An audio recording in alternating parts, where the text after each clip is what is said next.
1er janvier 2020. Nous recevons au nom de Yad Vashem le témoignage de M. Schreiber Raphaël, natif d'Anvers, Belgique, né en 1929. Son témoignage sera reçu par Dov Guedi.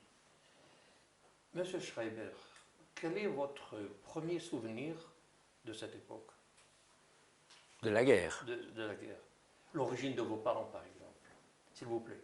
L'origine de mes parents, c'est tout à fait autre chose. Mon père est né aussi à Anvers. Je connais le nom de la rue, Isabelle Alley. Son père était de Galicie, ouest, où les gens n'étaient pas des chassidim, mais ils parlaient l'allemand, comme à Cracovie. Il est venu en Belgique à peu près 1880. Je ne sais pas exactement quand. Sa femme était de Francfort-sur-le-Main. Sa femme, votre mère, ou c'était vous parlez Ma de grand-mère. votre grand-mère? Donc ça, ce sont les parents de mon père. Je vous ai dit que mon grand-père avait des ancêtres de Boskowitz en Moravie, et je suppose qu'au temps de Marie-Thérèse, il y avait une loi qui empêchait les Juifs de se marier ou de se marier avant un certain âge. Alors il a passé la frontière, il est allé à Alvernia, en Galicie, et c'est là que mon grand-père est né, paternel. Ma mère est née à Buttenwiesen en Bavière, Allemagne.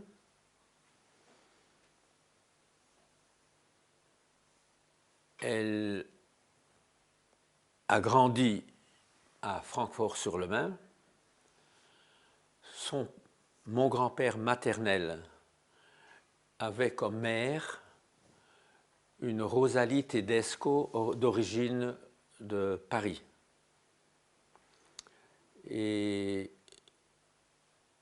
mes grands-parents maternels ont vécu, après la naissance de ma mère, à Francfort-sur-le-Main.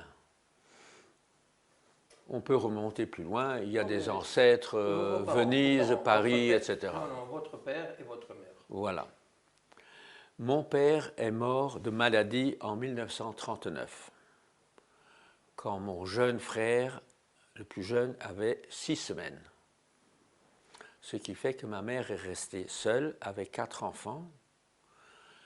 Il y avait aussi chez nous ses parents, les parents de ma mère, Zenger.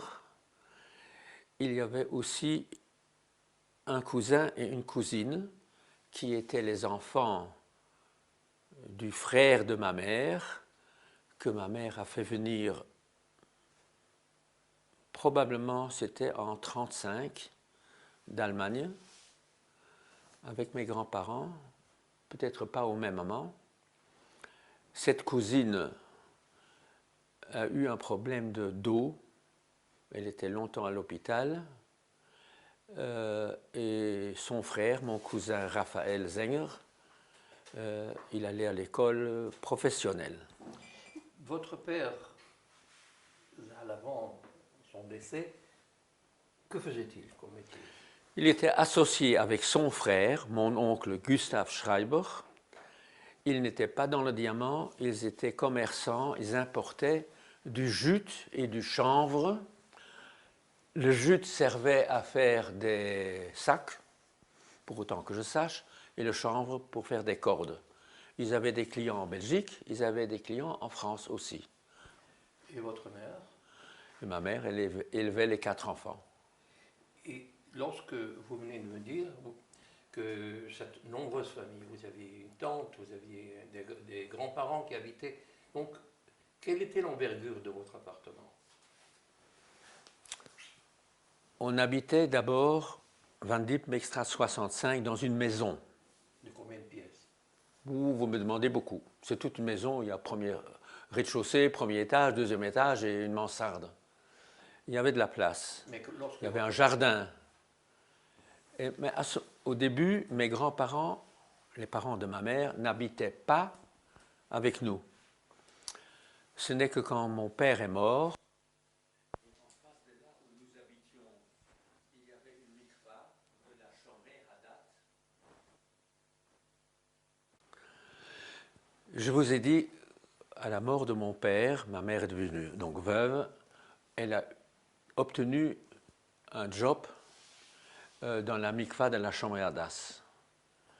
Et alors nous avons déménagé, c'était en face. Mes grands-parents, les parents de ma mère, habitaient au rez-de-chaussée. Nous habitions au premier. Et en haut, il y avait le concierge non juif, un certain monsieur Kromwoods, qui habitait en haut. De quel fond familial vous veniez? C'est-à-dire, étiez-vous laïque, religieux, On était religieux. Ma grand-mère maternelle portait une perruque. Mon père avait la barbe. Je ne sais pas si c'est un homme religieux, mais parce que dans le temps, beaucoup de gens portaient une barbe. Mon oncle aussi. On était 100% Shomer Torah et Mitzvot. Vous vous souvenez de votre première enfance dans votre famille? Certaines choses. Les fêtes, le Shabbat. Oui. Vous pouvez le décrire, s'il vous plaît? On s'est une fois fâché à la synagogue parce que j'étais peut-être un peu trop turbulent, je ne sais pas. Non, mais je parle de tradition à la maison du Shabbat, de l'allumage des bougies, des fêtes. Oui, il y a quelque chose. Après la guerre, j'ai été frappé que dans la synagogue, il y avait très peu de gens qui avaient le lulav. Alors qu'avant la guerre, à la Eisenman, où j'ai prié, chacun avait son lulav. Il y avait pour chacun une espèce de pyramide, enfin, où on mettait son lulav au mur, le long du mur. Après la guerre, les gens n'étaient pas habitués, ceux qui venaient de Hongrie, de Pologne, à avoir un lulav, chacun. Avant la guerre, oui. Donc, comment se passait? Vous vous souvenez du Shabbat à la maison? Non, pas particulièrement, parce que c'était rien de spécial. C'était un jour, faisiez-vous attention au jour du Shabbat? Oui, oui, je n'allumais pas la lumière, je ne déchirais pas, je n'écrivais pas. Non, Alors, on faisait quoi toute la journée? on jouait, comme gamin, on jouait, on lisait. Mais dans la pénombre, dès que la nuit était tombée, ça se passait comment? Il y avait de la lumière, comme aujourd'hui. C'est-à-dire, vous laissiez. Enfin, il y avait l'électricité. Du Shabbat? On avait une montre qui coupait la lumière plus tard, assez tard, pour qu'on puisse terminer tout. Vous n'employez pas de goy du Shabbat, par exemple. Comment? Vous n'avez pas de goy du Shabbat? Si, Shabbat matin, il y avait quelqu'un, parce que le feu était au charbon, c'était éteint, il y avait quelqu'un qui venait allumer. Et on le récompensait de quelle façon? Comment? On le récompensait de quelle façon? Incapable de vous dire. Quand j'étais petit, semble-t-il que je ne posais pas beaucoup de questions. Donc vous alliez le Shabbat, enfin vous alliez en classe? Oui, j'étais à l'école juive, à la Tarkimoni, où mes parents préféraient de m'envoyer plutôt qu'à une école un peu plus religieuse. La Tarkimoni était du point de vue religieux en ordre. Les camarades de classe étaient quelques religieux et d'autres que l'on nomme aujourd'hui traditionnels. Le Shabbat après-midi, j'allais au parc jouer avec des camarades. Vous avez demandé ce que je faisais le Shabbat. Voilà. La Tarkimoni, on parlait l'hébreu, dans la leçon d'hébreu. Il fallait même parler au parc quand on jouait le dimanche ou le Shabbat. Il fallait parler l'hébreu. Pour le reste, c'était une école comme une autre. Donc, quand vous n'alliez pas le Shabbat à l'école, donc vous étiez dans le parc. Oui. Parce que c'est une école juive. Quelle langue parliez-vous à la maison? Le français. Et de quelle façon vos parents ont-ils appris cette langue? Mon père a appris le français parce que c'était, chez les bourgeois, bien vu de parler le français après la Première Guerre mondiale. Avant la Première Guerre mondiale, mon père allait dans une école allemande, rue Quelin, dont j'ai encore un atlas en allemand. Mais après la Première Guerre mondiale, on ne voulait pas parler l'allemand, mais le français. Comme en Israël, on ne voulait pas parler l'anglais après la création de l'État. Donc, le fait de vivre en vase clos, vous venez d'une famille religieuse, vous fréquentiez une école juive, comment ont été vos relations en tant qu'enfant, ainsi que ceux de vos parents, vis-à-vis de l'extérieur, c'est-à-dire des goïs qui vivaient dans... Sans problème, pas de problème. Vous n'avez jamais rencontré d'antisémitisme, des mots par-ci, des mots par-là? Je ne me rappelle pas. On mangeait cachère, évidemment, à la maison. Comment se passait? Y avait-il dans votre quartier des bouchers, Il y avait tout dans le quartier, il y avait tout, épicerie, boulangerie, boulanger. Pouvait-on reconnaître qui était juif, qui n'était pas oui. juif? De quelle façon? Et avait-il un port de l'habit, une casquette? Oui, j'avais un béret. Schreimer. Pour autant que je me rappelle, j'avais un béret. Toujours un béret. Vos parents parlaient-ils entre eux quelle langue? Alors voilà, comme ma mère était d'Allemagne et que mes parents voulaient parler entre eux et que je ne comprenais pas, comme Pinocchio, mes oreilles ont grandi et j'ai appris comme ça les premiers mots d'allemand.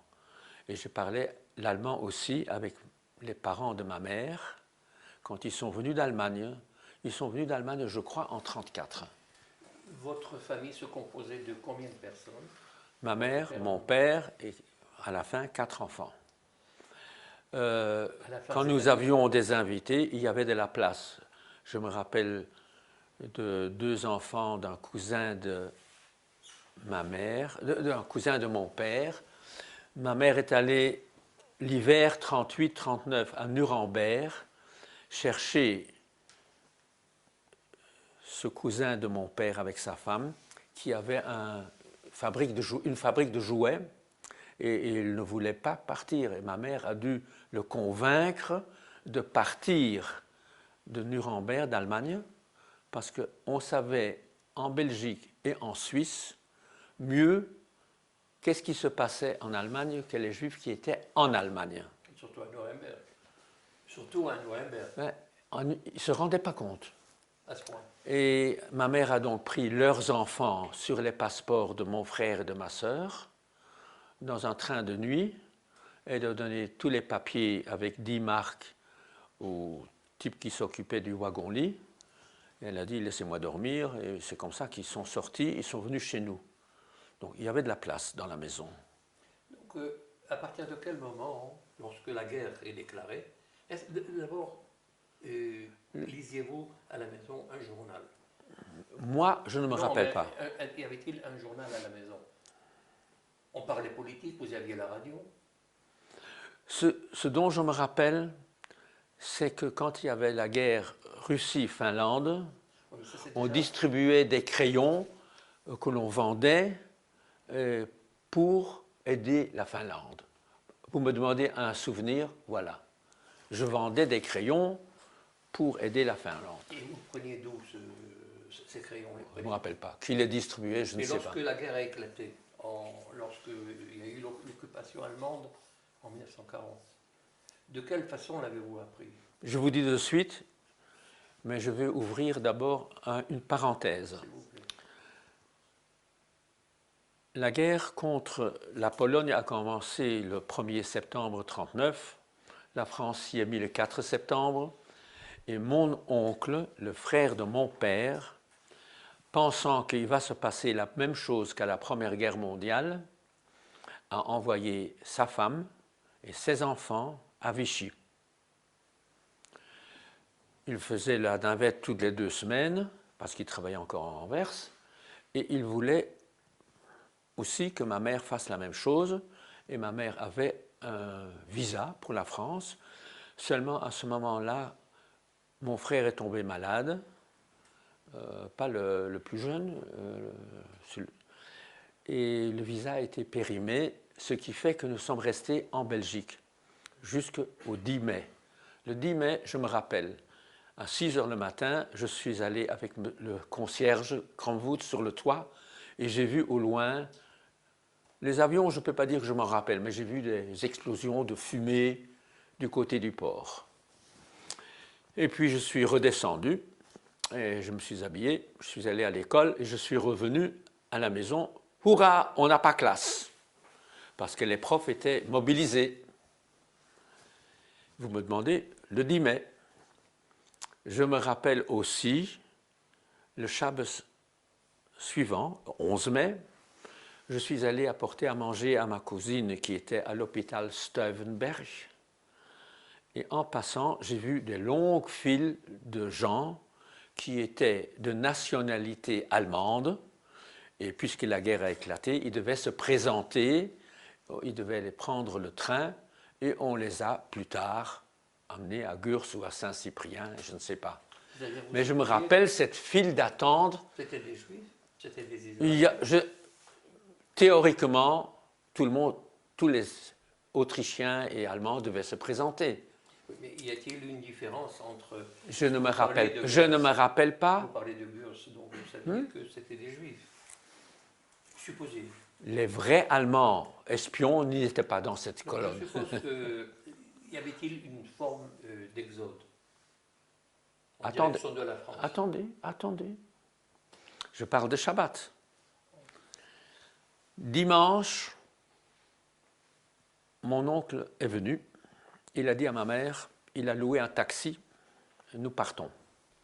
J'ai accompagné mon oncle d'abord à une caserne où il a déposé son sac avec tout son barda de soldats.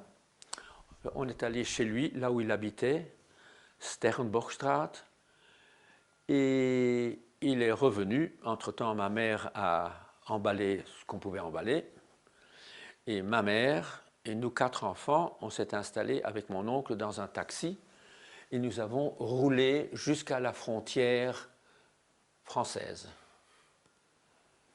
Moucron, le village s'appelle Moucron. Et à Moucron, il y avait une foule énorme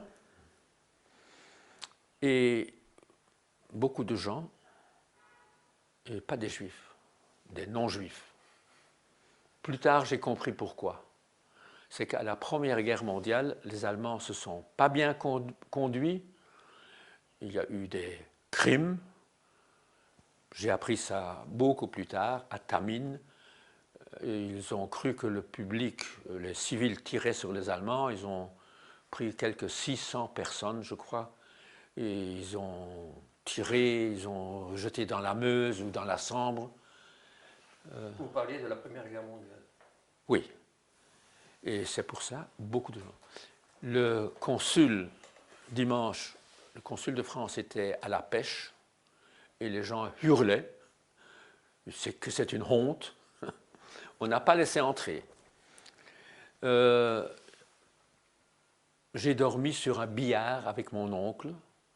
À Moucron. À Moucron. Mon oncle n'a pas dormi, moi j'ai très bien dormi. Un gamin. Le lendemain, la France a ouvert ses portes et tout le monde pouvait entrer sans contrôle. Et on est monté dans un train. Le train était plein de réfugiés belges. Et au bout de 2 jours, le train est arrivé à Le Mans. Il y avait beaucoup d'arrêts, soit des troupes, soit des armées ou des civils qui bloquaient, je ne sais pas. À Le Mans, comme mon oncle avait sa famille à Vichy, il a voulu sortir. Nous n'avions pas d'intérêt à aller dans le midi de la France. Alors il a dit qu'il a des relations d'affaires à Le Mans, il veut sortir. Et c'est comme ça que nous sommes sortis du train, lui, ma mère et nous. On a pris un taxi et on est allé, je ne sais pas, moitié taxi ou tout à fait taxi, moitié train, on est allé à Vichy. Je me rappelle de la verdure, des vignes qu'on a, c'était nouveau pour moi. Comme ça, on est arrivé à Vichy. Et vous êtes arrivé chez qui? probablement que ma tante avait déjà loué un appartement.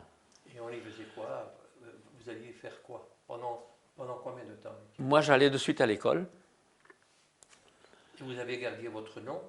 Oui, Lorsque vous dites vous êtes allé immédiatement en classe, oui. c'est-à-dire qu'on avait déjà organisé de la part de votre tante, Je ne sais pas comment ça se passait, je ne sais pas. mais vous êtes resté combien de temps à Vichy?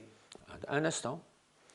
Quand la Belgique a demandé l'armistice, il y a un gamin qui m'a apostrophé de, je ne sais pas, sale belge ou bien traître ou quoi. Alors j'ai commencé à pleurer. Et le prof a demandé pourquoi je pleure. D'abord, je ne voulais pas dire, après j'ai dit.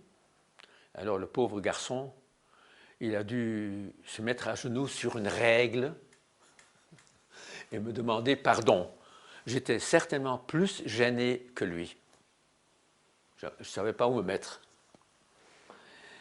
Ensuite, les Allemands ont progressé et mon oncle est venu.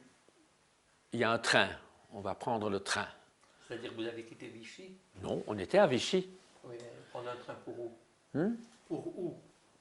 Pour quel endroit? Pour quelle destination? Le sud. Le sud de la France. On était à la gare, à Vichy. Il y a eu un train bâché, probablement il y avait des tanks ou des canons ou autre chose qui passaient, mais pas de train pour des réfugiés. Mon oncle est reparti. Il revient, il a une auto et un chauffeur.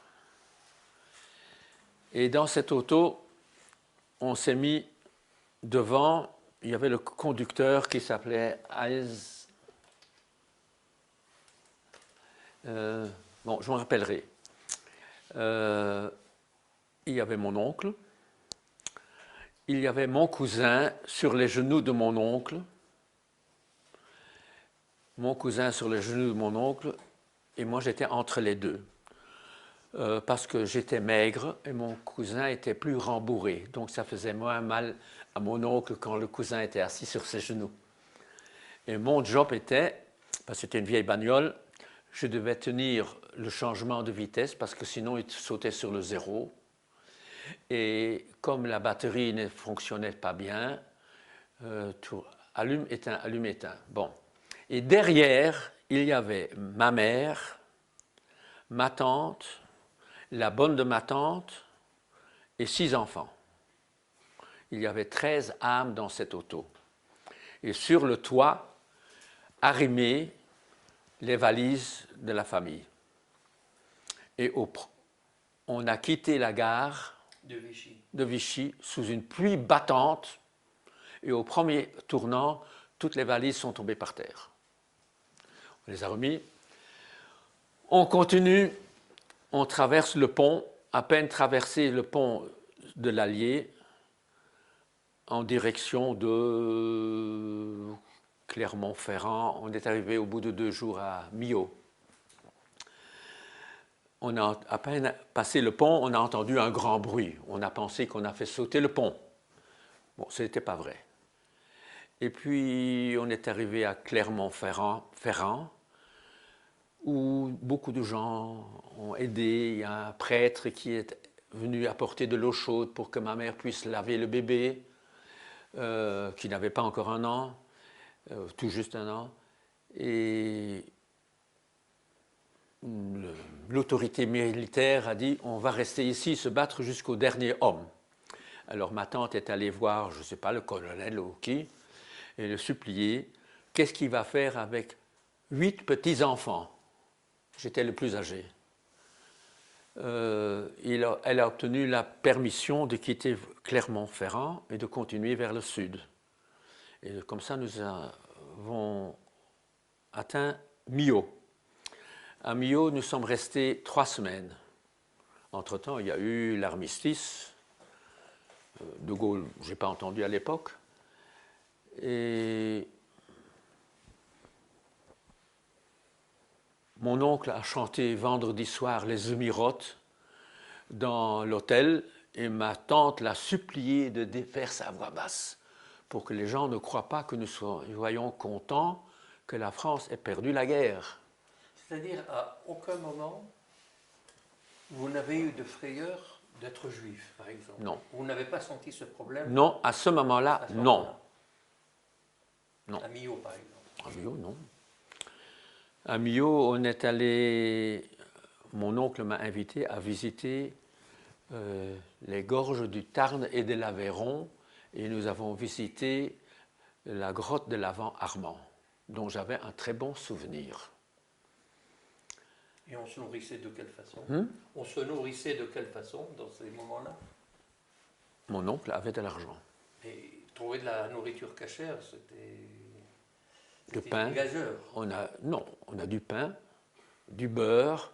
N'oubliez pas que dans le temps, le pain était du pain. Aujourd'hui, il y a des améliorants de toutes sortes, de la graisse, ce qui fait que des fois, il y a des problèmes. Oui, mais on mangeait du pain avec... Du pain, du beurre, des œufs, des sardines en boîte, des fruits et des légumes. Ce n'est pas un grand problème. Donc Et nous sommes retournés à Vichy, mais alors là, pas plein comme on est parti. Une partie est retournée en train, une partie est retournée en auto. Moi, j'ai pu retourner en auto.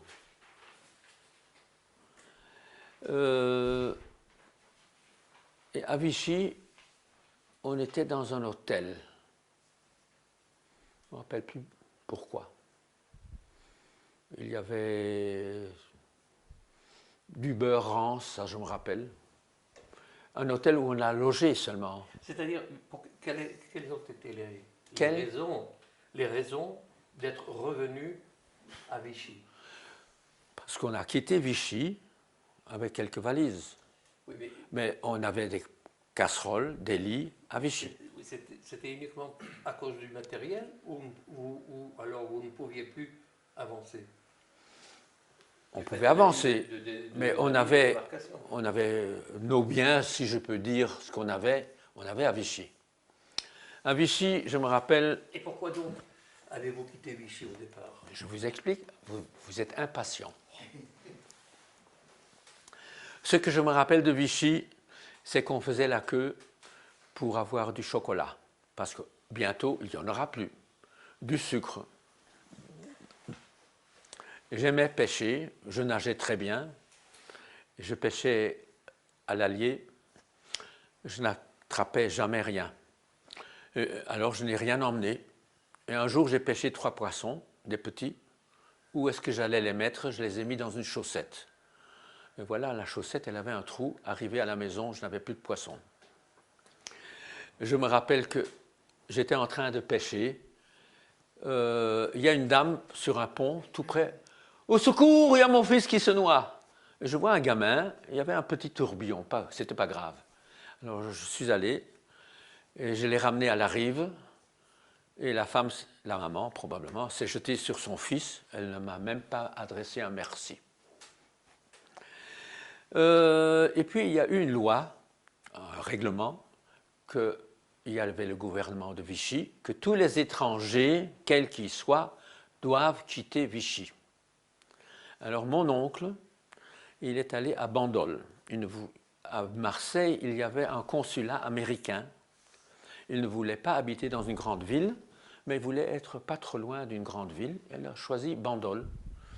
Et c'est comme ça que nous sommes aussi allés à Bandol. Mon oncle a pu aller en Amérique parce que lui et sa femme sont nés en Belgique, qui n'était pas un pays ennemi, mais ma mère est née en Bavière, pays ennemi. Ma mère n'a jamais pu obtenir la permission d'aller aux États-Unis. Mon oncle et sa famille, ils ont quitté Bandol en...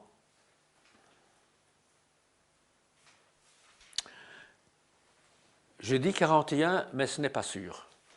Ma bar mitzvah en été 42, il n'était plus là. Et il y a eu d'autres gens qui sont aussi partis. Ils sont partis par l'Espagne, Portugal en général. Donc vous êtes resté à Bandol?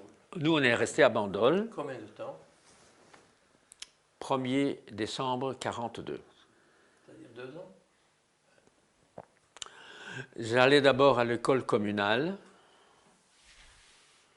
On m'a mis 2 classes plus bas parce qu'un Belge ne connaît pas bien le français. Et puis, je suis allé dans une école privée. Pourquoi? Je ne sais pas. L'école s'appelait Les Oiseaux. Et puis, entre gamins, alors il y avait des libres penseurs. Vous avez compris ce que c'est? Moi, j'ai dit, je suis juif. Eux, c'était libres penseurs. Mais on pouvait le dire enfin, sans crainte. Sans crainte. Parce que vous ne saviez pas quel était l'essence même de dire j'étais juif à ce moment-là, surtout dans la génération. Sans problème. Sans problème. Sans C'est-à-dire problème. qu'à aucun moment, vous n'avez ressenti, vous ou votre Je peux parler? famille... Attendez. Laissez-moi parler. S'il vous plaît. Anecdote, il y avait une madame prof de musique, je crois, et d'astronomie. La musique, moi, je n'aimais pas, les autres non plus. Probablement, j'ai appris beaucoup d'astronomie chez elle.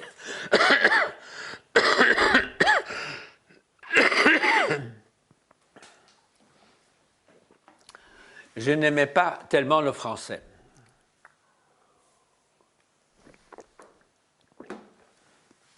Pourquoi il y a tellement d'exceptions en français, PH, F, etc. J'ai eu un prof, je me rappelle son nom, de l'UP, et il m'a expliqué, parce que le français, il a comme origine le latin et les grecs, et il explique pourquoi certains mots s'écrivent comme ceci ou comme cela. Un S qui manque est remplacé par un accent sur le E, etc. Ça, c'est anecdote. Je reviens à Bandol. À Bandol, nous habitions dans une villa. En bas, il y avait la propriétaire, Madame Doma, qui admirait beaucoup les Allemands. Elle était lingère, elle lavait le linge et le repassait. Nous habitions au-dessus, ma mère, nous 4, et mes grands-parents. Moi, je dormais dans la cave, à côté de là où Madame Doma travaillait. Et comme elle ne parlait que le français, et je disais que j'étais alsacien, alors elle m'appelait assez souvent. Rafi, descends un petit peu. Les soldats allemands. Cette question, pourquoi de Belge que vous étiez, enfin d'origine, vous avez dit je suis alsacien? Je ne sais pas, mais ce que je sais, c'est que les Français ne sont pas forts en géographie. Non, mais quand vous dites j'étais alsacien, parce qu'on vous a demandé d'où veniez. Je racontais aux soldats allemands qui venaient chez Madame Doma pour avoir une chemise propre pour sortir. Eux ne parlaient que l'allemand.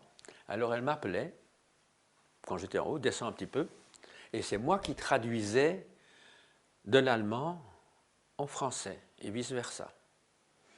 Aucun Allemand n'a émis un mot sur d'où je viens, qui suis-je, rien. Ce que je me rappelle très bien, que les Allemands, entre eux, ils parlaient de la guerre. C'est 3 fois rien, c'est une promenade. Ils avaient pris la Yougoslavie, la Grèce, la France, d'abord la France, etc. Et après l'hiver 41, je parle 41-42, les soldats qui venaient faire laver leurs chemises chez Madame Doma, et quand ils parlaient entre eux, ben, la guerre, ce n'est pas de la rigolade. Vous n'aviez pas une crainte du fait que cette lingère, étant sympathisante des Allemands, attendez, je attendez, en condition. Maintenant je reviens en 42. On a fait minyan chez nous. S'il vous plaît. On a fait un minyan, 10 personnes, 10 juifs. Et on s'arrangeait de ne pas venir tout le monde au même moment. Et Madame Doma demande, mais qu'est-ce que c'est tout ce monde qui vient chez vous? Je dis, ben, c'est des amis, on vient bavarder. Vous me demandez, je vous réponds. Et à l'époque, je n'ai pas compris que ces soldats allemands qui revenaient de Russie, ils ont fait une autre espèce de guerre en Russie que Hollande, France, etc. Et ce n'est que plus tard que j'ai compris pourquoi ils ont changé de ton quand ils parlaient entre eux. D'abord, c'était la guerre fraîche et joyeuse, et maintenant, ce n'est pas de la rigolade. Oui, mais la question qui s'impose, c'est le fait, vous avez compris qu'être juif, c'était un danger? Pas à ce moment-là. Mais même lorsque Je savais que... Madame la sympathisante, votre non, lingère, vous aviez crainte qu'elle vous dénonce, par exemple? Non, moi pas. Mais vos parents... Ma mère, non. Mon grand-père, il avait une barbe, il sortait avec une kippa. Sans que personne ne lui dise quoi que ce soit. Personne n'a rien dit. Vous fréquentiez d'autres juifs? Vous alliez à l'école? Oui, j'allais à l'école et je fréquentais. Vous alliez avec votre béret? Oui, j'avais toujours. En classe, j'enlevais le béret. À la Tarquémonie à Anvers aussi. Dans le cours profane, on enlevait le béret. Oui, mais dans ces conditions, le fait d'enlever votre béret, ça vous découvrait. Vous n'étiez pas couvert par une kippa. On n'est pas obligé d'être couvert, ce n'est qu'un minhag, ce n'est pas une loi juive. Bien. Donc le fait de... Vous alliez aller donc à l'école. Oui.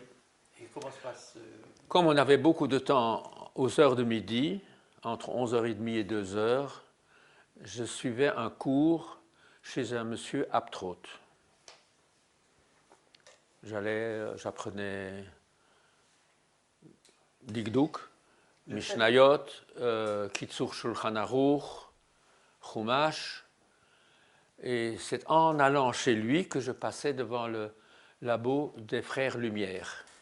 Cependant, cette promenade qui n'en est pas, cette promenade que vous racontiez, d'abord vous avez dit, d'abord quand on fait la prière, vous avez fait un minyan alors que c'est peut-être un grand danger. Deuxièmement, vous avez dit, comment, je répète ma question, comment vous est venu le fait de dire je suis alsacien alors que vous étiez belge? Pour expliquer aux Allemands d'où je connais l'allemand. En Belgique, on y parle aussi. Non. Il y a un petit coin en Belgique où on parle allemand, mais en Belgique, on parle le français, à Anvers, français et néerlandais. Mais peut-on pas avoir appris l'allemand à l'école comme ça se faisait à ce moment-là? Non. Après la Première Guerre mondiale, si c'était mal vu de parler l'allemand. Si les Allemands, vous aviez dit, comment? Vous avez dit, si jamais les Allemands vous avez dit, avez dit de quel pays, de quelle ville d'Alsace, qu'auriez-vous dit à ce moment-là? Je ne sais pas. Parce que les Alsaciens ont été plus ou moins expulsés. Oui. Et il y avait danger à dire, étant alsacien, s'il y avait d'autres personnes qui sont alsaciennes qui pouvaient être enrôlées dans les forces allemandes. Je ne sais pas. C'est-à-dire, ça vous est venu comme ça? Quand j'allais Aviez-vous des copains, par exemple, à ce moment-là? Comment? Aviez-vous des amis? Mes cousins, cousines. On allait à la Choule également? On faisait un minyan, des fois chez l'un, chez l'autre. Je me rappelle chez le monsieur Abtrot, où j'allais apprendre, qui habitait tout à fait au bout d'une corniche élevée. Il y avait un minyan, il y avait même un rabbin Neter qui venait de Sanary, le Yom Tov, Simchat Torah, en disant que c'est une plus grande mitzvah de prier en commun que la Avera de prendre un bus pour venir de Sanary à Bandol. Il voulait même prier comme officiant, et mon grand-père a refusé. Et il ne veut pas que quelqu'un qui soit Mechalel Yontef tienne la dragée haute. Alors il a dit, Rafi, prends ton talit et viens. Et je suis parti avec mon grand-père, on n'est pas resté au minyan. Il y avait des gens qui ne portaient pas le Shabbat, alors ils avaient des dollars cousus dans la doublure de leur veste, par exemple. Ça, je me rappelle. Il y avait des gens de Leipzig, Hepner. Il y avait, comment il s'appelle, il habitait à Anvers. Plus tard, il y avait pas mal de juifs, mais au moment où moi j'avais ma bar mitzvah. Vous avez fait votre bar mitzvah? Oui, j'ai fait ma bar mitzvah. De quelle façon? C'était la dernière fois qu'il y avait un minyan. En quelle année? En 42 vous avez fait? L'été 42. À Bandol. À Bandol. Comment ça se passe? Eh ben, quelqu'un a envoyé des œufs, quelqu'un a envoyé des œufs durs, je crois que c'était dur, et alors non, ils n'étaient pas durs, puisque ma mère a fait un gâteau, alors moi j'ai pu avoir le fond du gâteau qui n'était pas réussi, parce que j'avais une faim terrible, j'avais toujours très faim. Donc, la nourriture de Bandol était comme un Vichy, c'est-à-dire du pain, Non, du beurre, non. et l'on mangeait comment? À Bandol, il y avait des garçons de mon âge qui n'avaient jamais vu une vache. Il n'y a pas de vache là-bas. Il y a des olives, des figues, des plantes qui font des narcisses etc., des mimosas, mais à manger très peu. J'avais un vélo pour aller à Sanary, aux oiseaux, et 2 porte-bagages. Et le dimanche et le jeudi, on n'allait pas à l'école non plus. Je faisais le tour des paysans, assez loin des fois. J'achetais de tout, des raisins, des tomates, des carottes, des petits pois, des haricots. Et je ramenais à ma mère, je lui vendais au prix que je payais. Et ce qu'elle ne prenait pas, parce que je ramenais beaucoup, je pouvais le vendre aux voisins. Et j'ai vendu aux voisins avec un petit bénéfice.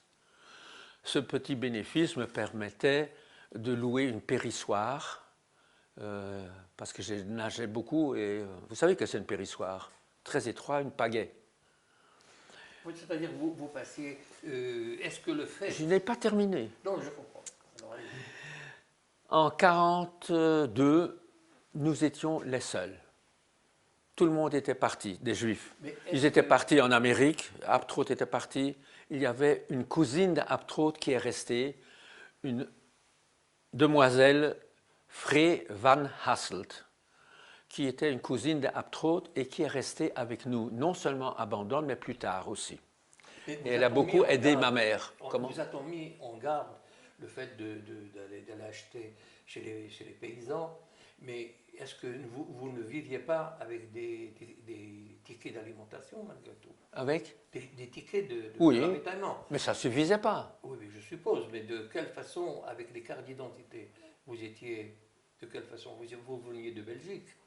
Comment avez-vous eu des... Les cartes d'identité, on a reçu. C'est-à-dire des cartes d'identité françaises?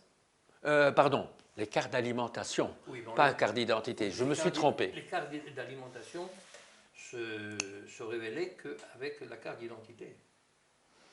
C'est ma mère qui s'en occupait. Moi, je ne sais pas. Je vous ai dit que je suis étonné que je n'étais pas curieux quand j'étais petit. Parce que qui allait au ravitaillement? À part le ravitaillement, chose importante, on allait chez les paysans, mais on allait aussi en ville. Alors ma mère est tombée 2 fois évanouie quand elle faisait la queue. Il y avait des poissons, mais pas beaucoup. Il y avait une dame de la famille des pêcheurs que l'on nommait la grosse patte Louise. Elle venait apporter à ma mère, là où on habitait Villa Pergola, dans son tablier crasseux, plein de petits poissons. Elle apportait ça à ma mère parce que nous étions des réfugiés.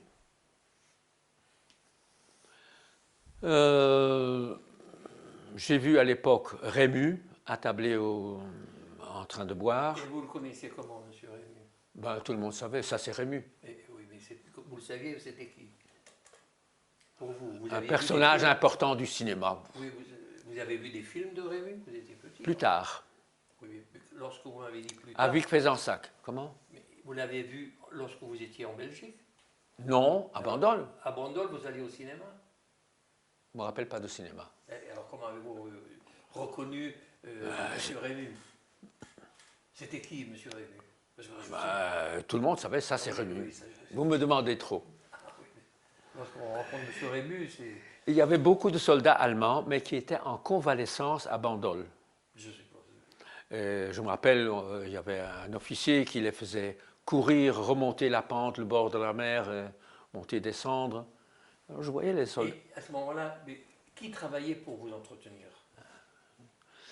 Ma mère allait de temps à autre à Marseille. À Marseille, il y avait le consulat belge qui distribuait un peu d'argent, pas beaucoup. Comment est-elle arrivée à passer la ligne de démarcation? Nous sommes arrivés à Bandol en septembre 40. Il n'y avait pas de ligne de démarcation entre Vichy et Bandol. Oui, mais après, 42. Hein? Laissez-moi parler. Bon, je vous en prie.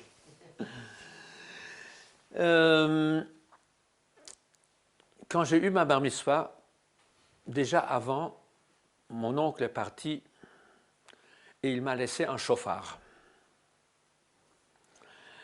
Et comme j'allais avoir 13 ans, je suis allé à la forêt et je me suis exercé à sonner le chauffard.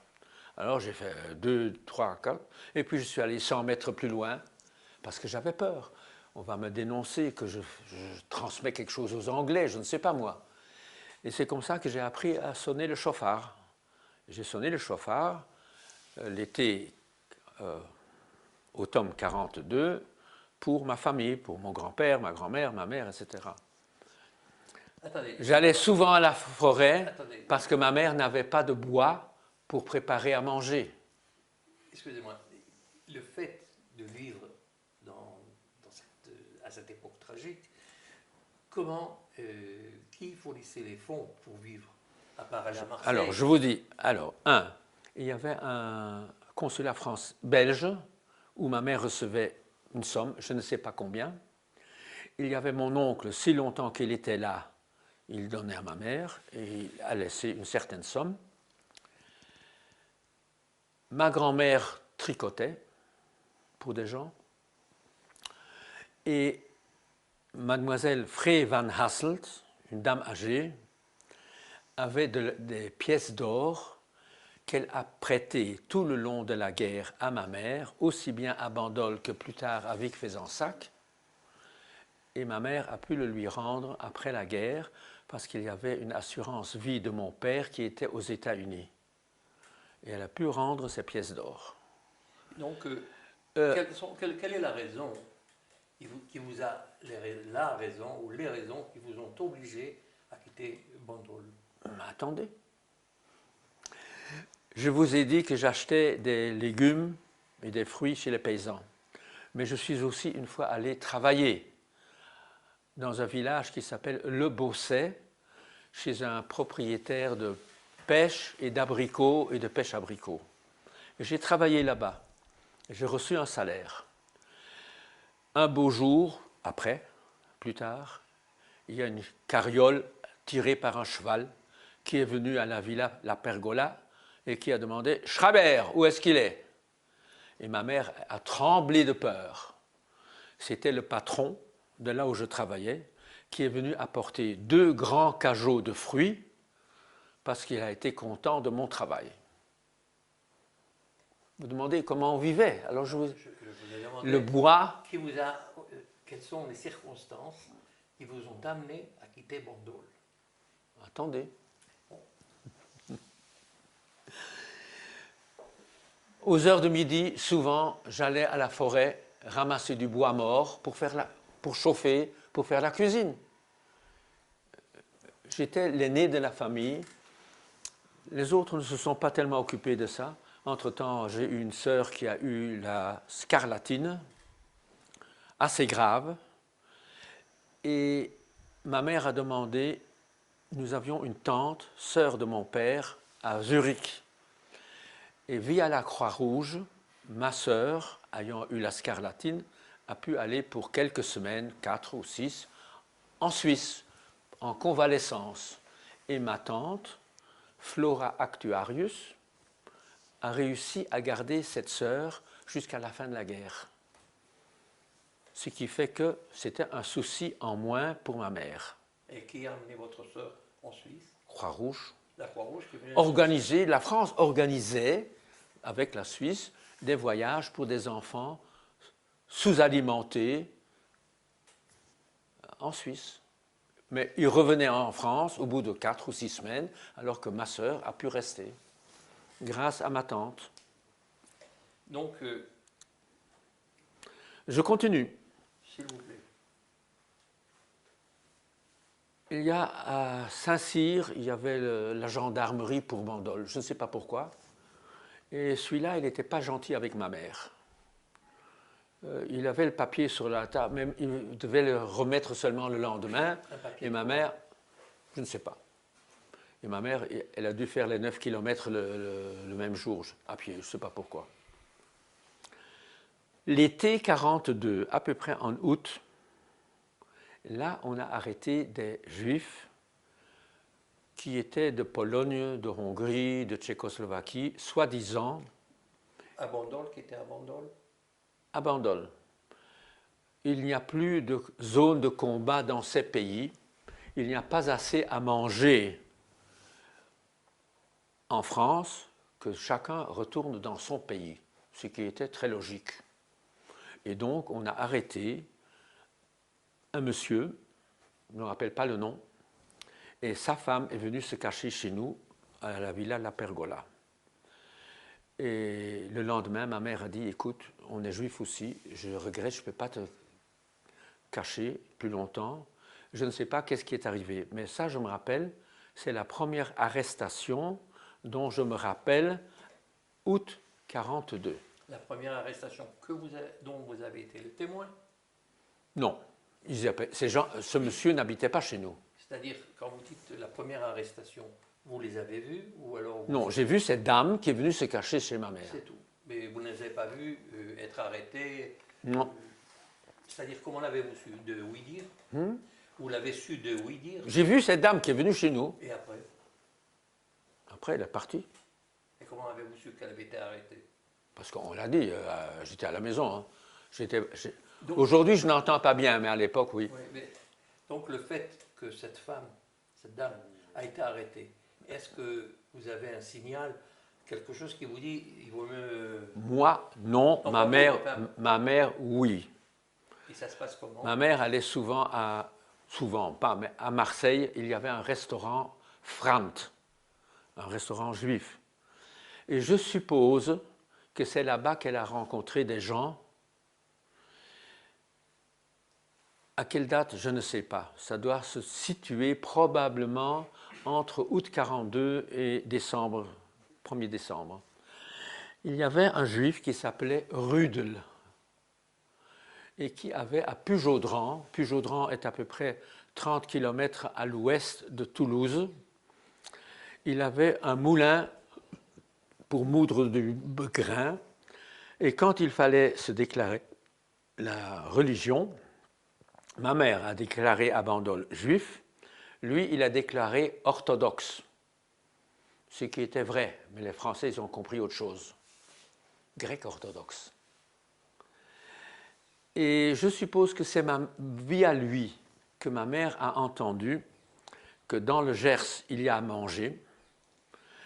Il y a un village ou ville, Vic-Fezensac, et à 12 km, 14 km à l'ouest, il y avait un village d'Emu où un cousin du Lubavitch Rebbe avait un home d'enfants. Ce home d'enfants était d'abord dans la région de Marseille, et après, ils se sont installés à Demu. Comme Vic-Fezensac n'avait pas beaucoup à manger, n'avait pas d'eau, qu'est-ce que je raconte? N'avait pas d'eau, pas de gaz. En ville, il y avait de la lumière. Je me rappelle que ma mère est allée voir Vic-Fezensac. Elle nous a envoyé une carte postale. Ici, les gens font la queue pour de l'eau et on parle de football. Si l'on parlait de football en faisant la queue, c'est qu'il y a à manger. Parce qu'à Bandol, les gens ne parlaient que de bouffe. Les habitants de Bandol étaient fâchés contre les macaronis qui viennent manger notre pain, contre les parigots qui venaient avant dépenser leur argent et maintenant ils ne viennent pas dépenser leur argent, ils mangent notre pain. La mentalité à Bandol était quand même différente que celle que nous avons eue plus tard à Vic-Fezensac. Le fait que votre mère puisse voyager librement, est-ce qu'il y avait-il eu une forme de crainte qu'elle dispersée dans la famille, elle s'en va, personne ne s'en inquiète. Non, En fait, à ce moment-là, non. Nous sommes en 1942, on peut voyager facilement. J'ai encore beaucoup à raconter, mais je vais terminer parce que je vois que vous êtes pressé. Le 8 novembre 1942, les Américains ont débarqué au Maroc et en Algérie. Le 11 novembre, les Allemands ont franchi la ligne de démarcation entre la zone non occupée et le Haut, et sont arrivés au bord de la mer Méditerranée. Et là, il y avait des Allemands avec armes et bagages. Je me rappelle que j'ai admiré l'ordre du camion où il y avait tout le matériel d'entretien pour auto, tank, pour tout ce que l'on voulait. J'ai admiré ça. Et ma mère donc ne voulait pas rester, c'était trop dangereux. Au bout de quelques jours, ils sont entrés à Toulon et la flotte en partie s'est sabordée, une partie s'est enfuie. Et ça s'est passé, je suppose, vers le 20-25 novembre. Vous le saviez de quelle façon? Comment l'avez-vous appris que la flotte s'était sabordée? Entendu après. Je n'ai pas entendu le bruit, non. Non, mais du fait que... Les gens en parlaient. Mais ça voulait dire quelque chose pour vous, une flotte qui se saborde? Ce qui voulait dire quelque chose pour ma mère, c'est la présence de soldats allemands armés. Donc, on est allé à Vic-Fezensac le 1er décembre. On n'a pas demandé, il fallait un laissez-passer pour voyager. Ma mère n'a pas demandé. Et on est allé, je me rappelle, on est arrivé en train à Toulouse. Il faisait froid. On n'avait pas où aller. On avait peur d'aller dans un hôtel ou quoi. Et on attendait le bus qui allait jusqu'à Vic-Fezensac. À Toulouse, y avait-il sur le quai de la gare des Allemands? Y avait-il... Peut-être, je ne me rappelle pas. Je sais seulement qu'on avait peur. À part le froid, on avait peur. Il fallait pas... On espère qu'on puisse avoir le bus. On a pris le bus. Vous avez pris conscience que le fait d'être juif, ça devenait dangereux? Oui. Ma mère n'a pas demandé de sauf-conduit. On est allé sans sauf-conduit. Donc vous avez pris le train? Je ne sais pas si je savais ou si je subodorais. Ma mère a mis ses 3 enfants à Dému, de suite, à Dému, au Home, où je suis resté 4 semaines. Ma mère est repartie chercher ses parents, s'installer à Vic-Fezensac. Au bout de 2 semaines, elle a pris mon petit frère qui pleurait toute la journée. Et au bout de à peu près 1er janvier, j'ai quitté le home de Lubavitch et je suis allé habiter à Vic-Fezensac. 1er janvier 1943.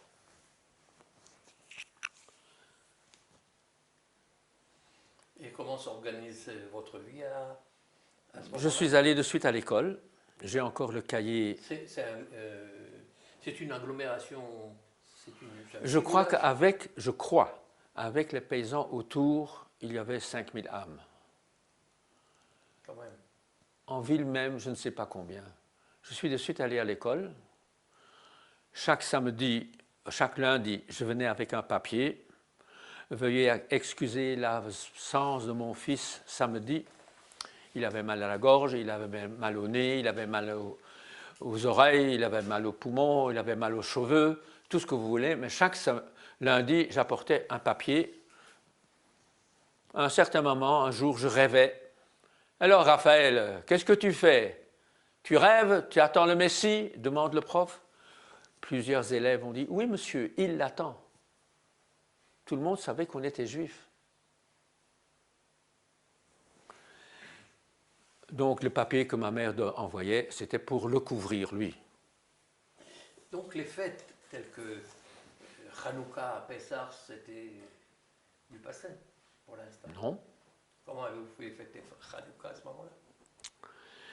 Il y avait l'Union générale des Juifs de France, UGIF, des Israélites de France, à Toulouse.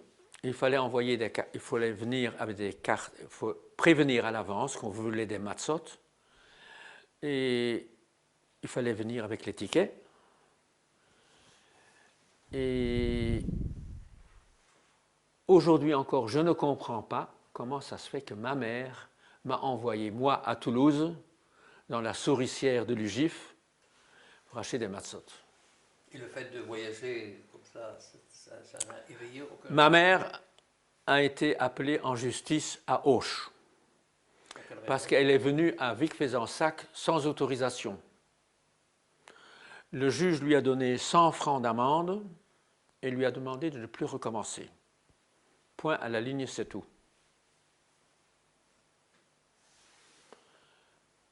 Je recevais deux morceaux de sucre par jour parce que je crevais de faim.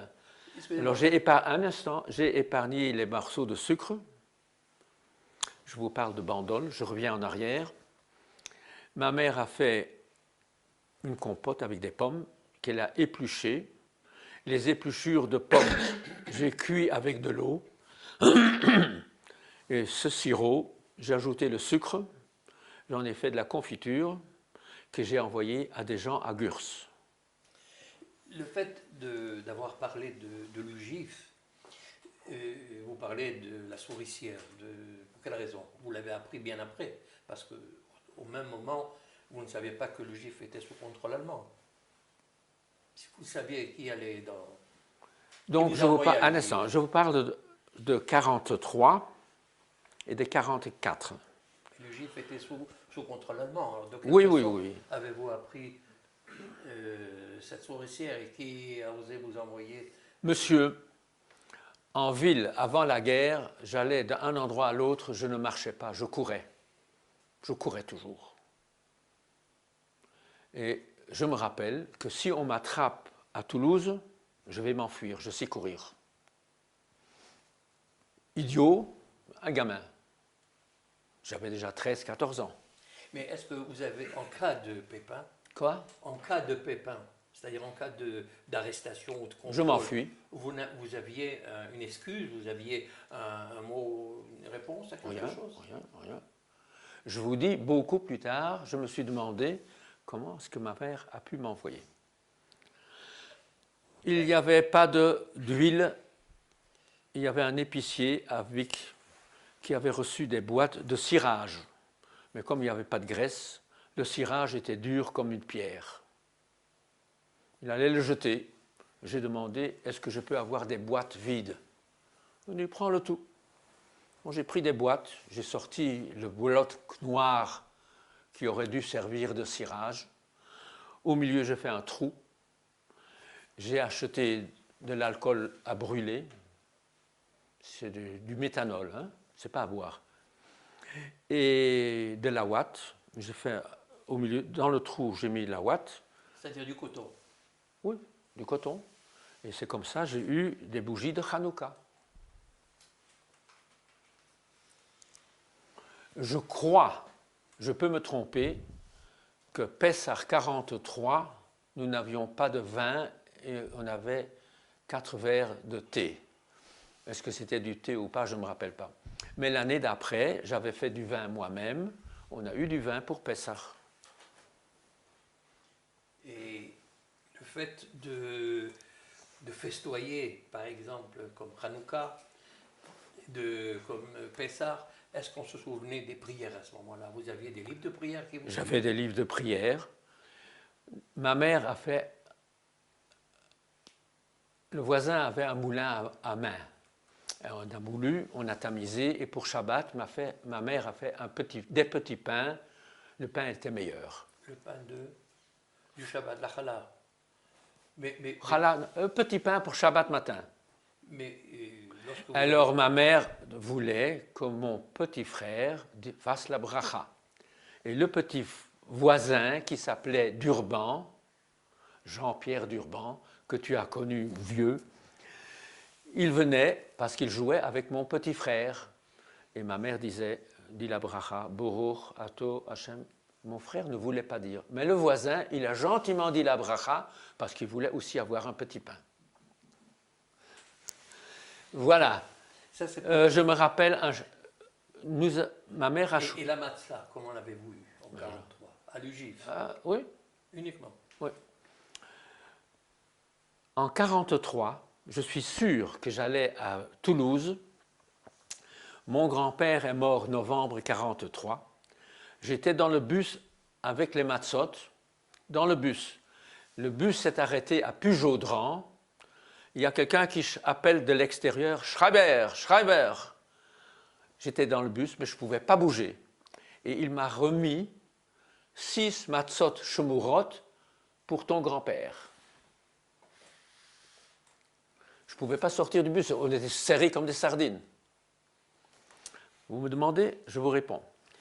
Mais lorsque votre grand-père Oui. étant décédé, comment pratique-t-on dans ces conditions l'enterrement, la shiva? L'enterrement, je dois revenir plus tard.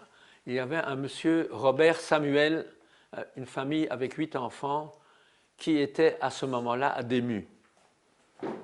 Samuel était quelqu'un de l'Alsace, prof de chimie et physique au lycée, replié à Toulouse et qui a perdu son job en été 1942. Il est allé à Dému. Je vous raconte plus tard.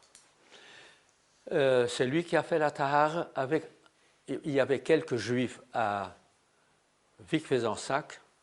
Moi, je n'ai connu que 2 hommes de la même famille, 2 sœurs, des beaux-frères, et une dame. Après la libération, des gens sont venus nous dire, vous savez, madame, ces gens, c'est aussi des juifs, et celui-là, c'est aussi un juif. Ma mère ne savait pas, moi je ne savais pas. Le Shabbat, à Vic-Fezensac, j'allais me promener avec mon grand-père, et je parlais avec lui l'allemand. Ouais, il avait une barbe, il avait une kippa. Personne n'a dit un mot. Et comment s'est passé l'enterrement? Il a été enterré au cimetière de Vic-Fezensac, à un coin, au bord d'une ligne. Il y avait une madame Escoubé. Moi, j'ai travaillé un certain temps chez ces paysans, je vous raconte après. Elle a entretenu la tombe. Et à peu près en 1970, 70, à peu près, mais je peux regarder parce que j'ai des photos avec des dates, on est allé là-bas avec une auto et il y avait un monsieur qui il vidait les toilettes, parce qu'il n'y avait pas de toilettes là-bas, hein. Il n'y avait pas d'égout. Et il faisait les enterrements. Et je m'étais informé, d'abord j'ai appris les dynimes, comment ça se passe, qu'est-ce qu'il faut faire. J'ai parlé avec Rav Rothenberg, chez qui j'apprenais à Anvers, et qui m'a dit quelques points que je n'avais pas compris. Et j'ai compris que si on laisse faire des juifs un enterrement, ça ne se passera pas ni convenablement, ni d'après la loi juive. Alors j'ai pris ça sur moi. Et on a enlevé la terre, là où mon grand-père était enterré, et quand la terre a changé de couleur, j'avais une bière en zinc, on a mis les restes. C'était mon grand-père parce que en bas, il y avait encore un morceau de talit qui n'a pas été... Vous parlez du retour de ces cendres. En 70, à peu près. Le retour de ces cendres, enfin oui. De ces restes. Mais j'ai demandé comment s'est passé l'enterrement à ce moment-là.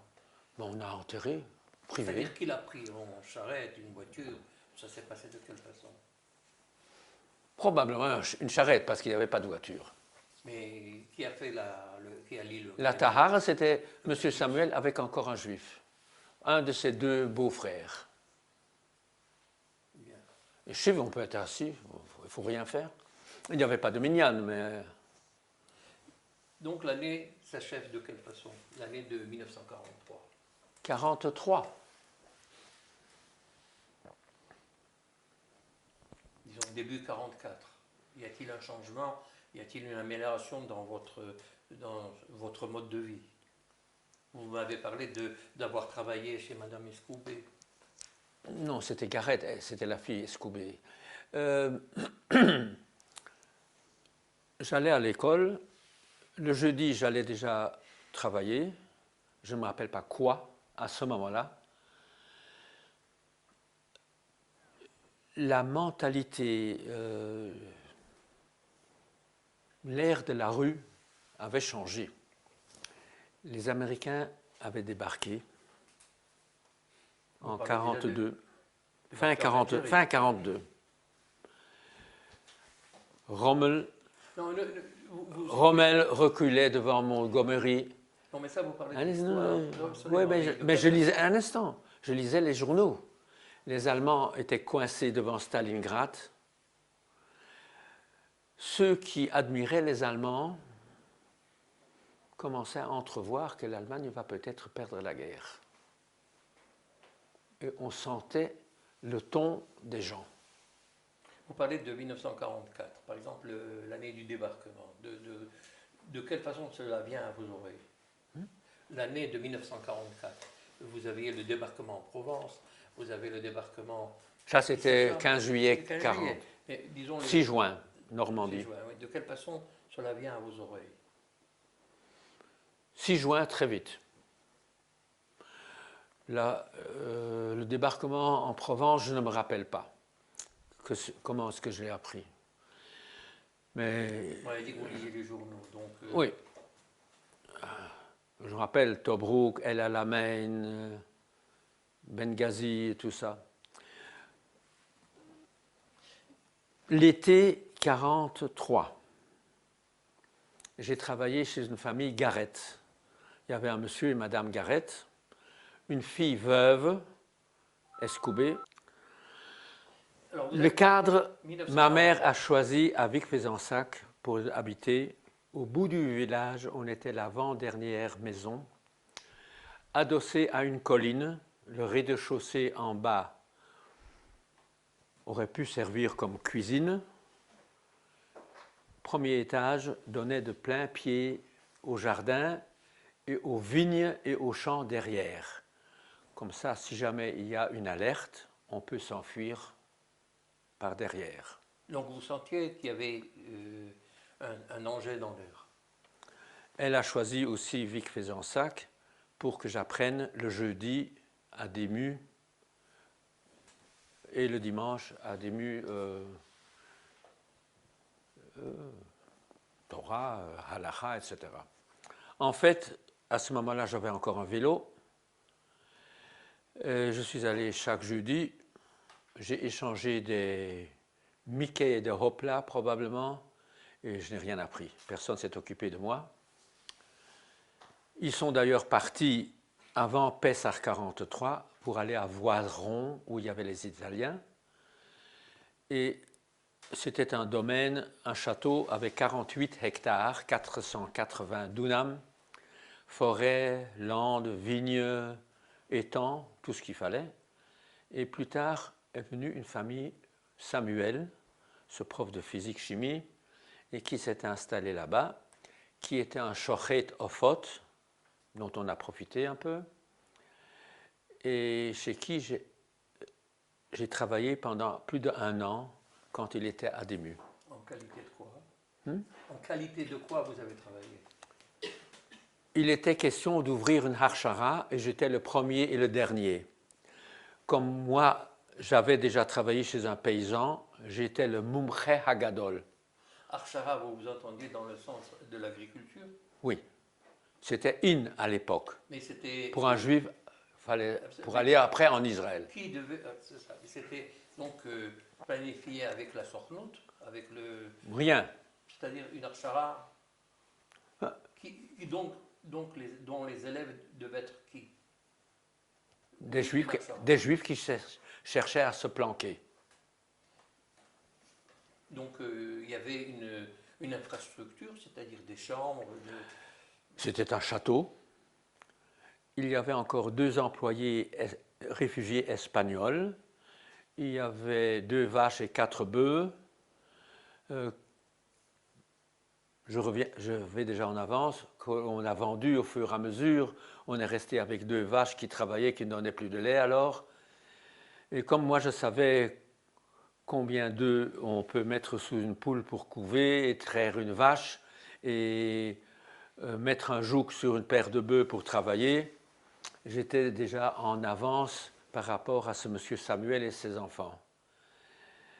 Je voudrais revenir à Vic-Fezensac. Comment est-ce que ma mère savait qu'il fallait se cacher? Des fois, il y avait une alerte et ma mère une alerte aérienne ou une alerte pour des juifs. De contrôle. Mes grands-parents sont allés chez le voisin d'Urban. Mon grand-père, ma grand-mère chez le voisin d'Urban. En été, nous allions à 4 km parmi les vignes où d'Urban, le voisin, avait une maison où l'on pouvait laisser les bœufs. Il y avait en haut du foin. On a dormi dans le foin en haut. Et le lendemain matin, on s'informait, est-ce que c'est calme? Ouais. Vous informez auprès de qui? Le voisin ou quelqu'un que je voyais. Quand on rencontrait quand même un peu les gens. Non, t'es calme, c'est-à-dire par rapport à quoi? Il n'y a rien eu, rien de spécial. Rien de spécial. Je suppose. En hiver, on allait chez Gareth, qui était à peu près à 2 km du village, et là-bas, c'était chauffé. Je ne me suis pas demandé à l'époque d'où est-ce que ma mère savait qu'il y avait une alerte. Ce n'est que récemment, enfin il y a quelques années, il y avait à Toulouse un préfet alsacien replié à Toulouse qui avertissait par code au téléphone qu'il y a des Allemands ou des miliciens qui font une opération dans la région. Vous n'avez jamais été inquiété, soit dans un contrôle, surtout dans les bus, dans les autocars, par la milicien? Attends, il laisse pas parler. Non, mais je vous pose la question. Un Shabbat matin. Attendez, je vous pose la question, en fait, comprendre. Oui, parce que je peux oublier, c'est vrai. Ayant Alzheimer. Un Shabbat matin, j'étais en train de prier Shacharit. À quel endroit? Dans notre maison, à Vic-Fezensac. Et ça, c'était en 1943, quand il y avait déjà le service du travail obligatoire. Le STO. Et je vois le bus arriver de Toulouse. Je le mets sur silence. Je vois par la fenêtre le bus arrêté. On fait descendre tous les gens communistes. Après, j'ai entendu les gens qui l'ont dit. Qu'est-ce qu'on cherchait? Communistes, juifs et réfractaires au travail. Une fois qu'ils ont inspecté tous les gens sortis du bus, le bus a pu partir, ils ont frappé à toutes les portes de la rue. Comme c'était Shabbat matin, on n'était pas encore levé pour sortir, la porte était fermée en bas.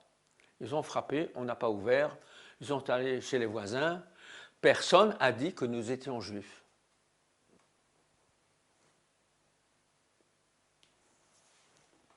Voilà un exemple. Je sais, ça j'ai entendu déjà pendant la guerre, la gendarmerie est venue chez cette couple de famille qui était en famille avec le restaurant juif de Marseille. Le gendarme est venu. Sachez que demain matin, on doit venir vous arrêter. Vous avez compris, hein? À vous. Pas à nous. Ces deux familles. Ils ont emprunté mon vélo, entre autres. J'étais furieux parce qu'on me l'a rendu crasseux et sale. Mais on les a prévenus. Mais ils sont venus, ils ne sont pas là. Voilà, ils ont fait le rapport. Pas de juifs. Comment pouvez-vous expliquer que personne ne... Laissez-moi parler.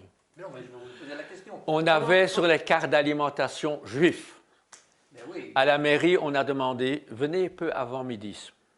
Ma mère est venue avec les cartes d'alimentation. Il a dit, écoutez, maintenant je n'ai pas le temps de remplir, laissez les cartes ici, vous revenez à 2 heures. Entre-temps, il a fait le tampon juif si faible que si on ne cherchait pas, on ne le voyait pas. Et c'est pour ça qu'il a eu le temps, aux heures de midi, de faire un tampon faible. Vous me demandez, tout le monde savait, personne ne nous a dénoncés. Bien. Et donc, Posez une question. vous allez me dire que vous saviez déjà, donc je vous laisse parler. Merci. Nous avons eu une vie relativement meilleure, bien meilleure qu'à Bandol. Les gens étaient gentils. C'est vrai qu'ils ont des courses landaises et qu'encore aujourd'hui, il y a des corridas qu'on a fait récemment à Vic-Fezensac. Les gens sont quand même gentils. Les dames allaient à l'église. Je sais que le curé de Vic-Fezensac a parlé en faveur des Juifs. Je savais, mais ce n'est que plus tard que je me suis rendu compte, que Saliège, l'évêque de Toulouse, a parlé en faveur des Juifs. Je me rappelle avoir entendu le pape à Noël parler, et je ne me rappelle pas les mots. Et vous aviez une radio? Non, chez les voisins. Je ne me rappelle pas les mots, mais c'était dans le genre de ceux qui meurent à cause de leurs convictions. Mais ça pouvait être le soldat allemand comme le juif. Il n'a pas prononcé le mot juif, rien, pas un mot. C'était vraiment un diplomate. Vous pouviez comprendre ce que vous vouliez. Ça, je me rappelle encore. Mais il l'a fait en quelle langue? Il l'a fait en italien, là, donc. Il y avait la traduction en français, probablement. Ça, je me rappelle ça. Les gens, vraiment, quand on pouvait nous aider, on l'a fait. Le gendarme, je vous raconte, Garrett, Durban. J'étais à l'école, je reviens l'après-midi, il y a un garçon, Saint-Avit, il s'appelait. Mes parents, la BBC a annoncé aujourd'hui qu'il y aurait des rafles sur les Juifs. Mes parents ont dit, vous pouvez venir vous réfugier chez nous. Je les remerciais, j'ai dit, nous avons où nous cacher. Plus tard, sa mère a été, ils ont fait des parachutages d'armes. C'était des communistes, ça j'ai appris après la guerre. Le papa et le camarade de classe étaient partis, ils ont pris la mère. La mère était à Ravensbrück. En revenant, elle n'est même pas arrivée à la maison, elle est morte en chemin à Lyon. Vous parliez de vos voisins. Vous écoutiez la radio, enfin, vous avez entendu la radio, mais vous venez de me dire que vos voisins ont été arrêtés. Donc, vous avez dit que... Moi, je dis que les voisins ont été arrêtés. On leur a dit, les gendarmes étaient venus à la maison leur dire de partir. C'est exact? Non? J'ai dit que miliciens et allemands, après le bus, ont frappé à chaque porte parce qu'ils cherchaient... Donc, et ce Saint-Avit, le père, était un communiste, probablement. Et il s'est caché et on a pris la mer. Donc, vous étiez encore dans ce village, enfin de cette Comment? vous étiez donc à Vic-Fezensac. C'est ça. Vous étiez encore là-bas, n'est-ce pas? Il y avait une rue des Juifs là-bas. Rue des Juifs. Et semble-t-il qu'au Moyen-Âge, Vic-Fezensac était au passage du commercial. Il y avait des Juifs. Donc vous finissez l'année 1943. Comment se déroule le début de l'année 1944?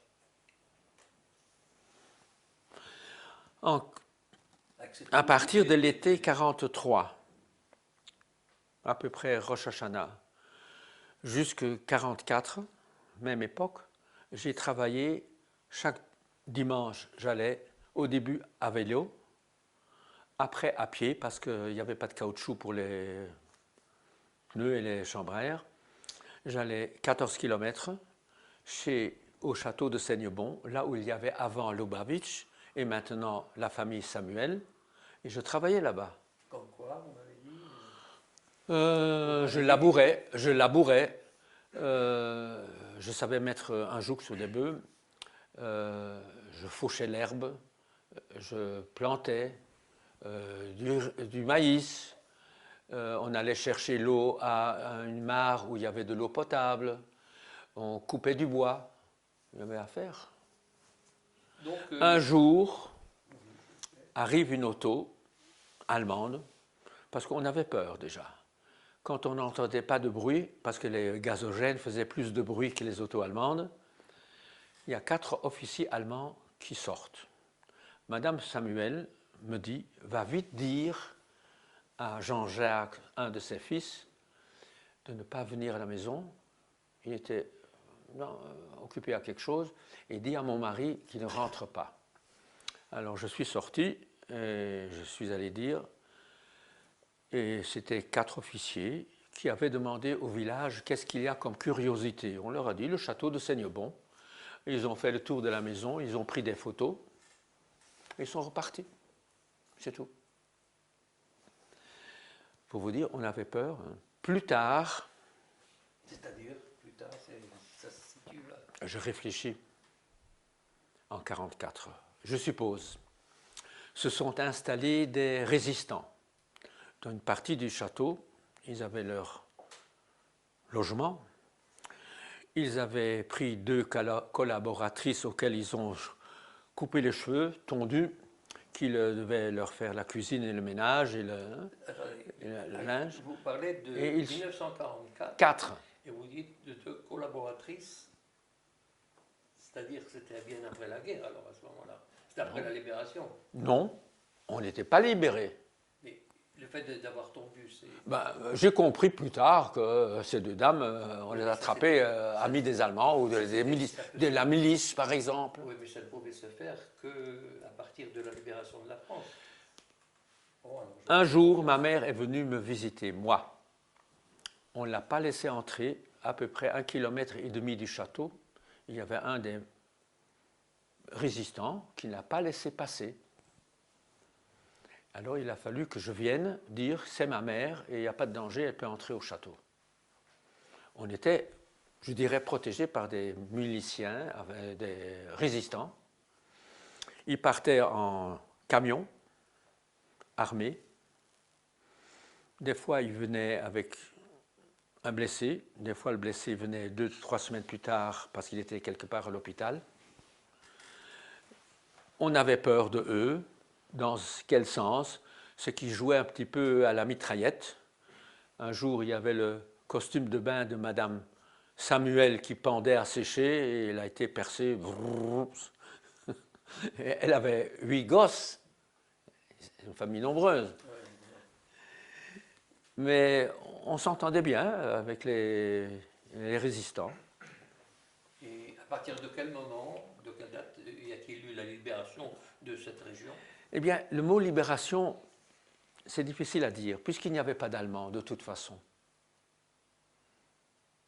La route d'Emu, entre le château et d'Emu, était coupée, c'est-à-dire qu'une partie de la route avait sauté.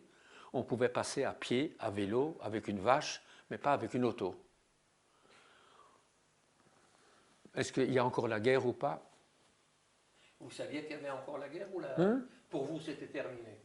La guerre était terminée. Pour vous, à quel moment la guerre s'est terminée? Le débarquement du 6 juin, mais même avant, il n'y avait pas d'Allemands. Oui, mais à partir de quel moment vous vous êtes dit, à quel moment avez-vous décidé de retourner à Antwerpen? Bon. En décembre 1944, je suis allé à Limoges où il y avait une école juive du rabbin Deutsch. Je suis resté là-bas jusqu'à l'été 1945, retourné à Vic, et 3 mois plus tard, on est allé en Belgique. Parce que quand moi, j'étais à Limoges, au printemps 1944, Anvers était encore bombardé par des V1 et des V2, surtout des V1. Alors on n'est pas encore rentré à Anvers. Vous êtes revenu en 1945, on m'avait dit. Septembre, à peu près septembre 1945, oui. Comment avez-vous repris le cours de la vie normale après 1945? Je suis de suite allé travailler dans un bureau. Bureau de quoi? Un bureau de quoi? D'abord chez mon oncle, où il n'y avait pas grand-chose à faire, et puis dans un bureau d'un importateur de café. Alors, une fois par mois, parce que comme tout était rationné, alors il y avait un contingent une fois par mois.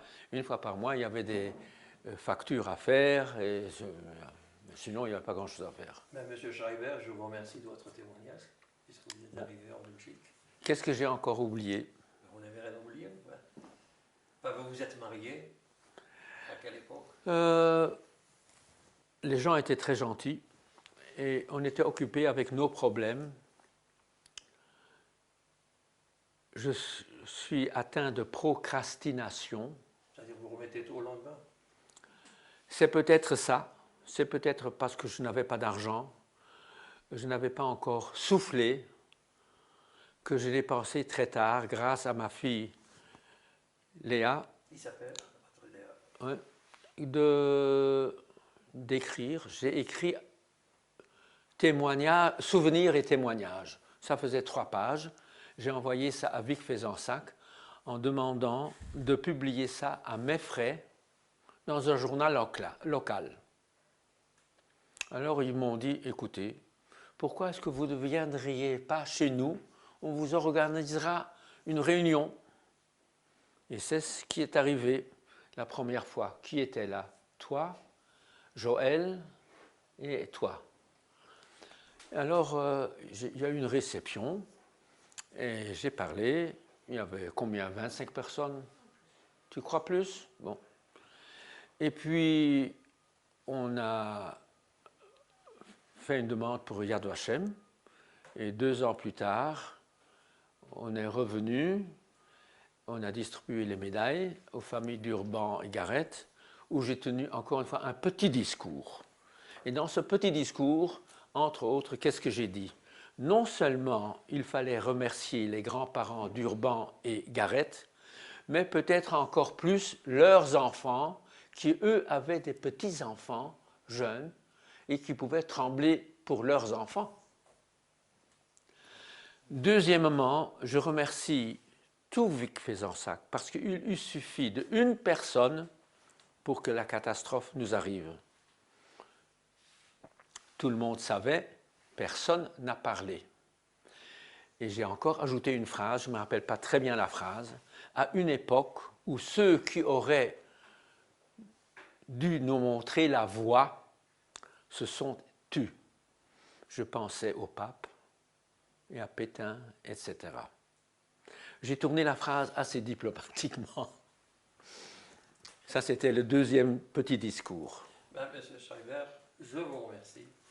Bon, maintenant, vous pouvez poser des questions. Non, mais maintenant, c'est vous qui avez répondu. Quoi? Vous avez répondu. Merci beaucoup. Vous n'aviez plus de questions? Non, pas au sujet. Moi, j'ai une question. Qu'est-ce que j'ai oublié? L'histoire des